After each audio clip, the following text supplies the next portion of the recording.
لله نحمده ونستغفره ونستعينه ونستهديه ونؤمن به ونتوكل عليه ونعوذ بالله من شرور أنفسنا ومن سيئات أعمالنا من يهده الله فهو المهتد ومن يضلل فلن تجد له وليا مرشدا ونشهد أن لا إله إلا الله وحده لا شريك له ونشهد أن محمدا عبده ورسوله وصفيه من خلقه وخليله اللهم صل وسلم وبارك على سيدنا وحبيبنا محمد وعلى آله وصحبه ومن والاه.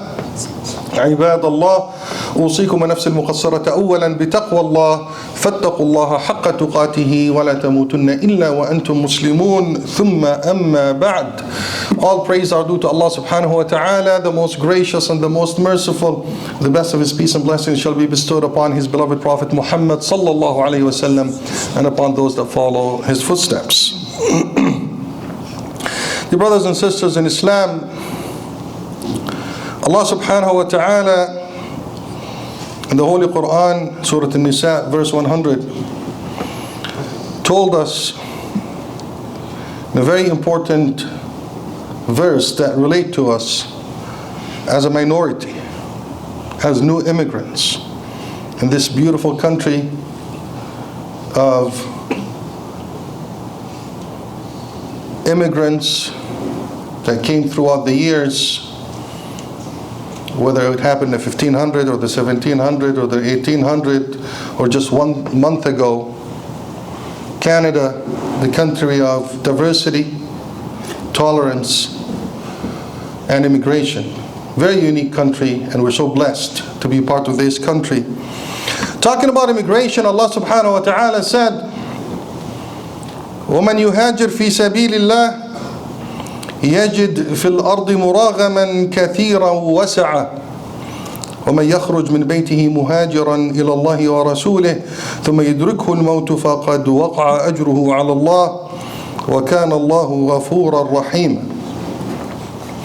Allah subhanahu wa ta'ala said that those who immigrate, it's funny, he's talking about immigrants and immigrations, which is a phenomena that exists worldwide. And it happens for a reason. Allah subhanahu wa ta'ala is saying those who immigrate for the sake of Allah subhanahu wa ta'ala, meaning they have the good intentions to do that. They're not moving around to conquer or occupy or harm. They're doing it for the right reasons with good intentions. يَجِدْ فِي الْأَرْضِ مُرَاغَمًا كَثِيرًا وَسَعًا. مُرَاغَمًا كَثِيرًا وَسَعًا. What is مُرَاغَمًا كَثِيرًا وَسَعًا? Different interpretations of ulama, you can sum it up in two things. مراغما, in one of the explanations, يعني مروجا. والظاهر والله أعلم أنه التمنع الذي يتحصن به, meaning safety, security. Condition number one, people move around because they're seeking safety. They're seeking a place where they, themselves and their children are feeling safe. وَسَعَةٌ فِي الرِّزْقِ, economy. Stability on both sides, safety and economy, which is, I think, is the number one reason for people moving around the globe. And I believe this is what happened that was the reason from the early immigrations, whether it's from Europe, following immigration from the different parts of the world. That's what we're all seeking. Safety, security, good life, being able to put food on the table. That's the reason why people got together in Canada. And this is why we love this country. And this is why we want this country to remain open as a safe haven for everybody. No exclusions and no taking sides, no intolerance and no extremism. So for us as a minority, as a community, we need to know that we need to take this serious. And when we talk about civic engagement, being productive, positive members of the community, we know that we need to protect these values for all, for everybody. We need to be active, our voice needs to be heard, our participation needs to be noticed. This ayah also, this verse, some mufassirin said that it refers to a famous man in the history of Arabia called Aktham ibn Sayfi, Ridwanullah alayhi wa rahmatullah alayhi. Aktham ibn Sayfi, he was a leader from a big tribe that's very well known, Tamim, Bani Tamim, Aktham ibn Sayfi al-Tamimi. This man was known to be the wise man of Arabia. He was a very wise man. Very strong leader, loved by his people. He lived, it's known that he lived to the age of 190 years old. Full of great contribution, taking care of his people. Many great stories that we can learn from Aktham ibn Sayfi al-Tamimi. And one of the most famous stories to show how leaders should be focused on the interest of their people. Aktham ibn Sayfi al-Tamimi, when he heard about Muhammad sallallahu alayhi wasallam and his message, was very curious. Although, when the revelation of Muhammad sallallahu alayhi wasallam and the message of Muhammad sallallahu alayhi wasallam first came out, there were many that tried to vilify the message. So there was a lot of false news that was spread about Muhammad sallallahu alaihi wasallam and his message. So a person living far away, according to the standards 1400 years ago, will take you a week or a month to travel between one city and the other. That will take us only 15 minutes now. The news that are coming are negative. So I'm pretty sure that the news that came or went to that leader about Muhammad sallallahu alaihi wasallam and his message and about Islam was negative, because he was opposed by a lot in his early stage. However, a good leader, what did he say when he heard about the message? He was actually very interested to know and discover and learn and not listen to rumors or one person's opinion or a certain group's narration. He wanted to know from the source, because he was fair. A fair, wise man. He wanted to know from the source. So what he said, I want to go and meet Muhammad sallallahu alaihi wasallam. I want to go myself. And he was already in his 180, 190 years old. But he's concerned about his people's well-being and about the development happening around him in his region. He said, I'm going to go myself to meet this man. I want to know what is he about. His people said, no, we don't want you to know. We want you to go. First of all, you're old. Second of all, we regard your position as very high and exalted in Arabia. You don't go yourself. We'll go and check it out of respect to their leader. So indeed, he sent a delegation, and his son was in that delegation, to Muhammad sallallahu alaihi wasallam. When they went to meet Rasulullah sallallahu alaihi wasallam, they asked him, he instructed them to ask 3 questions. Smart man, wise man, great leader. And as we said, he was not a Muslim. He was not a follower of Rasulullah sallallahu alaihi wasallam at the time. So he instructed them to ask 3 questions. Man ant, wama ant, wa fima jit. Speaking of proper investigation, doing due diligence in understanding. Man, and who are you? And what are you in terms of qualifications? What are you refers to your qualifications. Who are you as a person? Your lineage, your family, your tribe. What are you as qualifications? What do you represent? وَفِيمَا جِئْتَ, and what's your message? And I think this is fair. This is fair. You want to get to know each other? We want to get to know our surroundings. We don't want to live in isolation. We want to participate in a multicultural, diverse society and grow it. We need to know each other. We need to know who we are and what different communities have to offer to this great country. And what is the message? So we can work with each other. And it seems like he had good intentions. He wasn't plotting. He wasn't looking for faults. He was genuine about his questions. Rasulullah ﷺ, the great leader, wise man, answered in the right way. Two simple answers. Who are you? I am Muhammad ibn Abdullah sallallahu alaihi wasallam, from this tribe, and this is my family.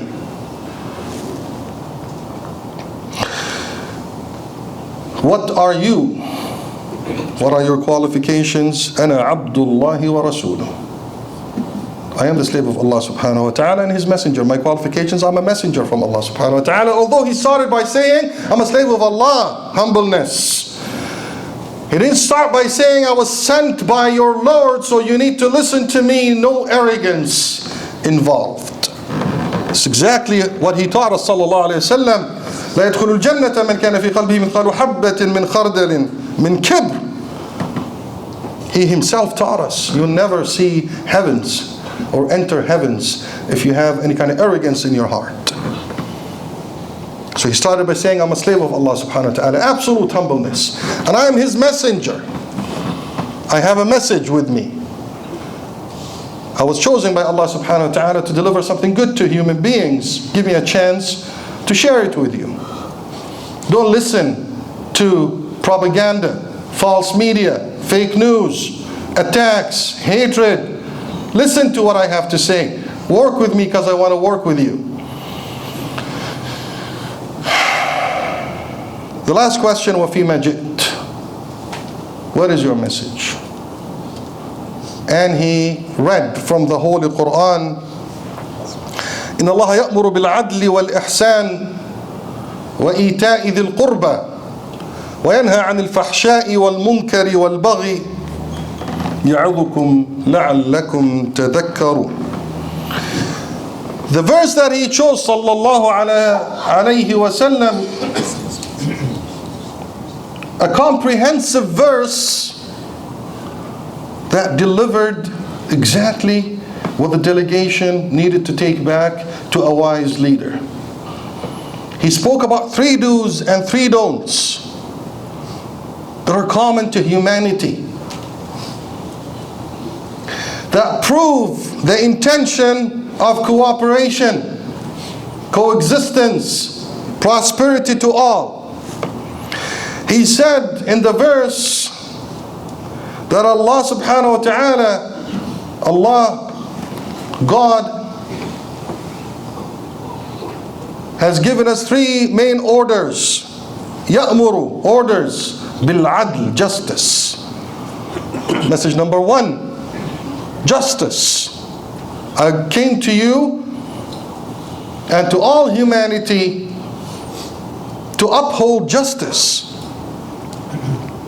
And when justice is mentioned, just as a word itself, it means to all.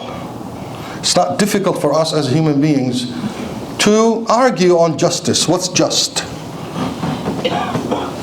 Justice to all is message number 1. Wal-ihsan. Al-ihsan is seeking excellence in everything we do.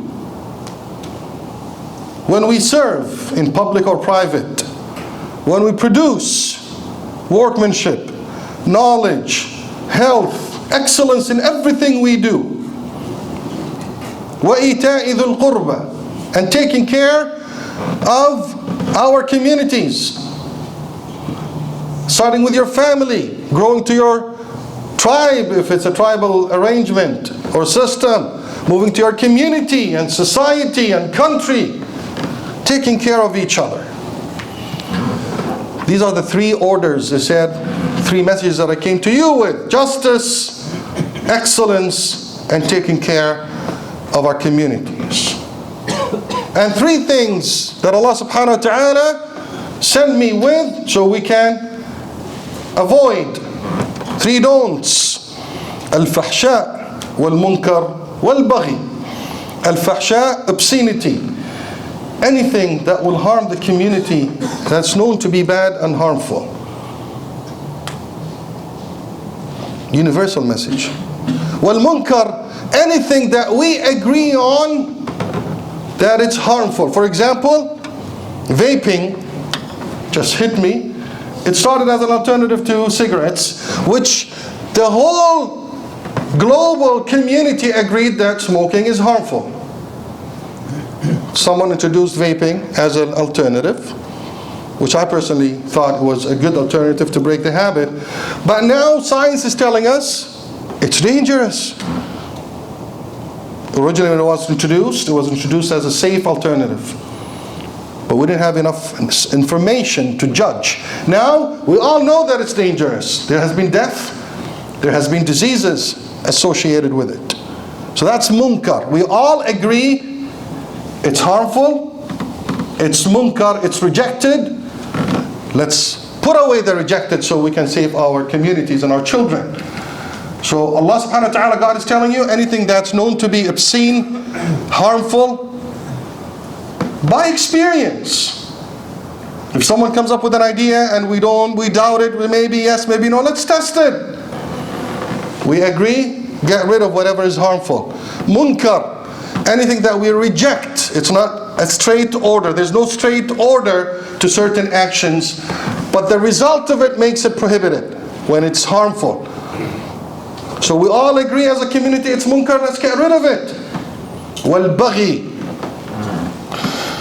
oppression, injustice, transgression, and yabghi ahadun ala akhar, where a group will oppress another group. It's rejected. This message of Rasulullah sallallahu alayhi wa sallam was taken back to Aktham ibn Sayfi al-Tamimi, the wise man. When he heard the message, there's nothing in it that says it's only related to Muslims. Well, this man that became the leader of 1/5 of the humanity at our time didn't ask for anything personal. He didn't say, I want to rule Arabia or rule the world, or I want to take your resources, I want to become rich. There's no I in anything he delivered. Universal message of justice and mercy to all. Taking care of the family, excellence in everything we do, justice, staying away from anything harmful, taking care, avoiding oppression, transgression. Universal messages for people to exist and cooperate and grow together. Nothing personal. What did Aktham al-Sayfi do when he heard the message in the second part? أقول قولي هذا وأستغفر الله لي ولكم فاستغفروه فيا فوز المستغفرين.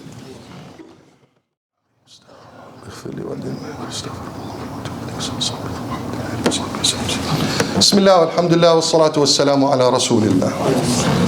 A wise leader, getting back from his delegation the message of Muhammad sallallahu alaihi wasallam, the message of Islam, the message of our community, of our book, message of coexistence, collaboration, partnership, building, positive. Nothing in it said, I'm going to get rid of my enemies, I want to do this. No positive in it, no negative in it at all. His comment was significant. He said, أي قومي إني أراه يأمر بمكارم الأخلاق. He said, "Oh my people, listen up. I see this man calling for good manners. وَيَنْهَى عَنْ مَلَائِمِهَا. I see this man calling you to stay away from bad actions. فَكُونُوا فِي هَذَا الْأَمْرِ رُؤَسَاءَ وَلَا تَكُونُوا أَذْنَابًا." Take his offer. Be leaders. Be the first ones to move with this offer. He's calling for good. He's a leader of his big tribe in Arabia. He didn't feel that his position was threatened. He actually said, "This is good. If a man is extending his hand with peace, let's move towards this man and let's take what he's got to offer. وَكُونُوا أَوَّلًا وَلَا تَكُونُوا فِيهِ آخِرًا." Be the first one to move, to take this deal and work with this man, and don't be the last one. What does he mean by be the last one? A wise man saying, because this message of positiveness and prosperity will attract a lot of people. Move towards it with your choice, and don't go against the good. This is our message of Islam, my dear brothers and sisters, my dear guests. And I end with a statement from this wise man, rahmatullah alayhi, may Allah have mercy on his soul. He said, أفضل الأشياء أعاليها وأعلى الرجال ملوكها وأفضل الملوك أعمها نفعا. He said, a message to the leaders in the communities. You have a huge responsibility upon your shoulders. You're regarded as the most important people in the community because you are leaders. Then he says, the best of leaders are those that understand the benefits of their people and serve the interest of their people. We ask Allah subhanahu wa ta'ala to open our hearts and our mind to understand the message of Islam and help us follow it. We ask Allah subhanahu wa ta'ala to grant us His love and the love of Muhammad sallallahu alayhi wa sallam. We ask Allah subhanahu wa ta'ala to protect us, protect all the weak ones across the globe. We ask Allah subhanahu wa ta'ala to help us develop and prosper our community for all humanity and all the creation of Allah subhanahu wa ta'ala. اللهم نسألك العفو والعافية في الدنيا والآخرة. اللهم عافنا في ديننا. اللهم عافنا في دنيانا. اللهم استر عوراتنا وآمن روعاتنا واحفظنا من بين يدينا وعن خلفنا من خلفنا وعن يميننا وعن شمائلنا ومن فوقنا ونعوذ بعظمتك أن نغتال من تحتنا إنك على كل شيء قدير. إن الله وملائكته يصلون على النبي يا أيها الذين آمنوا صلوا عليه وسلموا تسليما. اللهم صل وسلم وبارك سيدنا محمد وعلى آله وصحبه أجمعين. وأنت يا أخي أقم الصلاة.